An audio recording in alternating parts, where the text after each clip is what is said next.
So, you want to pass INSURV. Good morning. I'm Commander Daniels, hopefully here to give some help, tips, and advice, and in general, something to think about. We all want to succeed and do well. I have yet to meet the sailor who gets up every day and wants nothing but failure, despair, and loss. Case in point. Shipmate, do you want to be successful? Yes, sir, I do. Outstanding. To get back to the basics and a quick reality check. Why did you join? To be a success? A person of importance and responsibility. Defend your country, get an education, maybe make money. The list goes on. With that said, the ship is yours to take care of. I always say, if you want to improve this place, then start by improving yourself. If kept ship shape and Bristol fashion, your ship can defend our nation and literally keep your life afloat on the briny foam while viewing dark, clouded horizons. Take charge and ownership because it is in fact yours to do so. Back to the INSURV. Why do we have so many ships, i.e. deck departments, not doing well?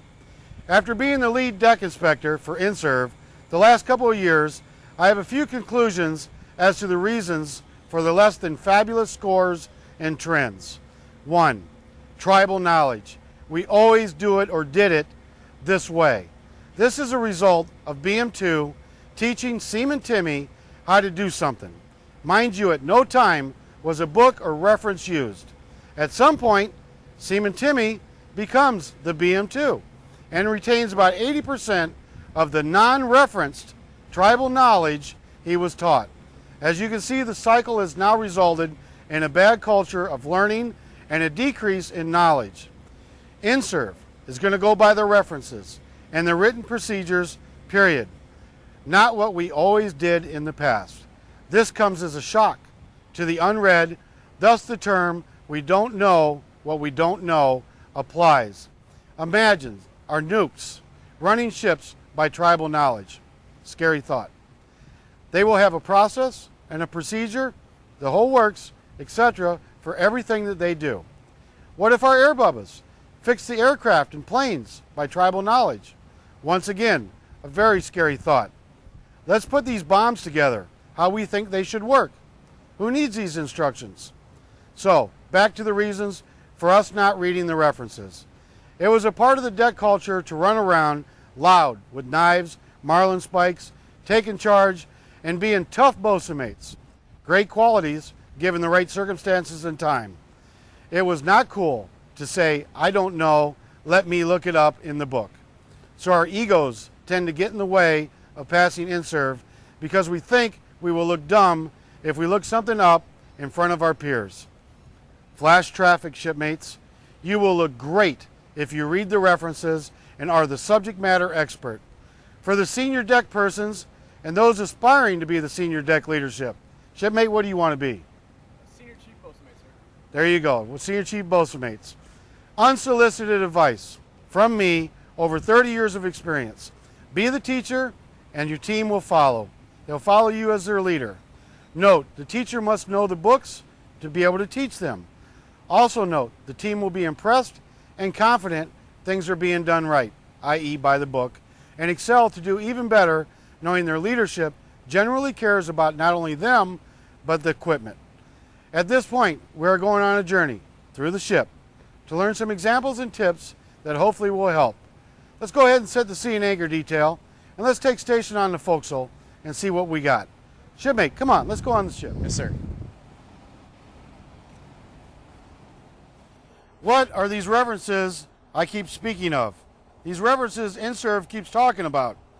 First thing, look at the checklist on our website. They are listed there for every area, every reference. If it says, are your lifelines in accordance with GSO 612 Delta, then you had better read GSO 612 Delta before you put a yes on the checklist. Let's explain this from the start so everybody understands. First, a GSO, a specification, was created for the Navy. Let's use 583 as our GSO example, i.e. small boats. Then, an NSTM, a tech manual, was created after the boat was built from the GSO, the specification. We wrote a tech manual for it. Then, the tech manual also has a specific tech manual for specific boats, i.e. everything from the old school motor whale boats all the way to the 11-meter ribs. Next thing we did was we created blueprints. After we created those blueprints, the last and final thing that we did was we created PMS for that small boat. Of note, the MIP for the small boat, 583.2. Now it's amazing how all these numbers match. GSO 583, we got NSTM 583, and we got the MIP 583.2. How did Big Navy do this? Did they do that on purpose? I think so. The most recent up-to-date reference would be your PMS, i.e. SFRs, semi-forced revision. Go backwards in the creation process, and if there was any disparity between a GSO spec written before the boat was built and the PMS, which is at most 6 months old, which one do you think overrides the other? Of course, the PMS overrides. What NSTM covers lifelines? Trick question. If you said 612, you would be wrong. Why? Because GSO 612 had no NSTM written for it. The 600 series NSTMs. What this means is the GSO went straight to blueprints for lifelines and to PMS. Interesting. Of course, there are other references out there that we use in deck. The SORM, the GIFM, NTTP, etc. There are many places you can get up-to-date references. For start, use our website. We try to make it as close as one-stop shopping, up-to-date as possible. The Navy's biggest open book test is in fact what INSURV is. Take your time, look up the answers. We gave you the questions, i.e. the checklist. We gave you where to find them, i.e. the references. Life is good. You can even ask someone for help, another ship for help, a shipmate, whatever you need. Easy day. How could you possibly get this wrong or fail this open book test?